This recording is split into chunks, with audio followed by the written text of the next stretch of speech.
Well, Santa is probably the most popular guy around these days, but there's more to being Santa than putting on a fake beard and bellowing out a few ho, ho, ho's. Victor Nevada should know he's been Santa for 20 years. He wrote the book about how to be Santa. He's also the Dean of Studies at Santa School in Calgary, and Victor Nevada joins me now from there. Hi, Santa. And how are you, Marilyn? I'm very well, Santa, and I have been a good girl this year, you know. Oh, that's too bad, you know. So I want to start, Victor, by asking you, how did you get your start as Santa Claus? I did it as a real estate promotion for the children of my clients in Victoria, BC. December is a very slow day in the real estate business, and I thought that we'd do that promotion at that time and see if we couldn't pump up the listings in January, February. Nothing new for me because I used to masquerade at Halloween, and I'd go out and collect money for charity at that time, take a taxi driver, a piggy bank with a $50 bill tucked in at the top, and a taxi driver to drive me around for the night. Well, Victor, you started your own Santa school. Can you tell me why you decided to do that?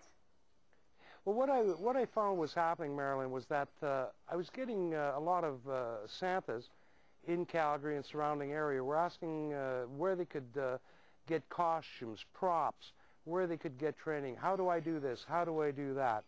And I thought if the lads in and around Calgary were having a tough time trying to find this stuff and trying to learn how to be Santa, that there obviously was a need for it, and I thought that I would start up a website, start up the school, and interestingly enough, the last customer that I had in the real estate business was a web designer.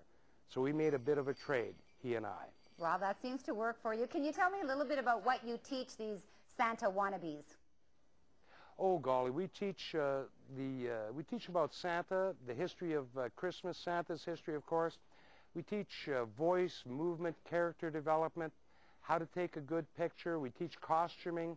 We teach makeup, wigs, beard maintenance, all the kinds of things that a Santa should know how to do. And of course, there's the other angle, which is the business side of Santa as well. How to conduct the Santa business and make some money doing it. So can you tell me what makes a good Santa? What makes a good Santa? Credibility for the opener.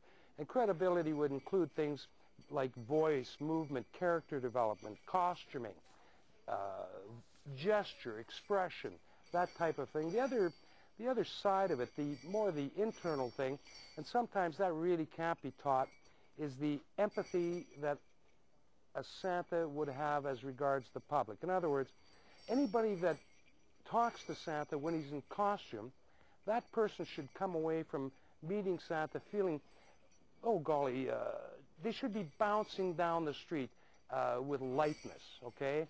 They should feel happy. They should feel more confident in themselves, higher sense of self-esteem. Everything's right in their world. And that really, I think those two things make up a good Santa. Victor, what about kids? Of course, you're dealing with them all season. So what do you teach these Santas about how to deal with children? Oh, you know, the key with children, of course, is rule number one, you never promise a child anything. For that matter, you never promise adults anything. The key with children is that Santa has to be real for them. He has to ensure that his honesty is kept intact at all times. So, of course, you never promise a child that they'll get a particular toy or present at Christmas time. And oftentimes, you'll see a parent nod when the child makes their gift request. You'll see the parent nod up and down. Obviously, the child is going to get it. And I always caution Santas, even when you get that signal from the parent, just don't promise, because you don't really know what's going to happen from the point in time where you promise till actual Christmas Day. Gifts could be stolen, the house burns down, the parents could lose their job. There's all kinds of variables, right? And the key for Santa in terms of children is to maintain, above and beyond everything else, honesty with that child. Okay, you're talking honesty. Then what about the child who doesn't believe in Santa anymore? Ah, you know, one of the questions that I get asked by Santas a lot is this question. How do you respond to a child who asks if you're the real Santa? And that is such an easy question to answer. What you would do, or what I would do, the child says, are you the real Santa? And I say, well, are you the real you? And of course you point your finger, because That's an authoritative gesture, right? It adds weight to what you're saying. Are you the real you? And they'll look at themselves, and obviously the rational answer is, well, yes, I'm the real me. Your response at that point is, if you're the real you, then I must be the real me. Sounds rational to a child, of course, very logical, and at that point you move on quickly, right? Don't give a child a chance to, what could you say, recoup.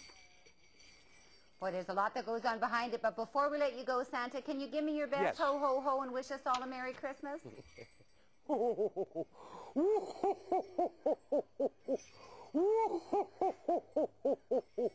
Merry Christmas, Joyous Noel, Feliz Navidad, and of course for all the Chinese folks out there, Sintan Philo. Thank you so much, Santa. Merry Christmas.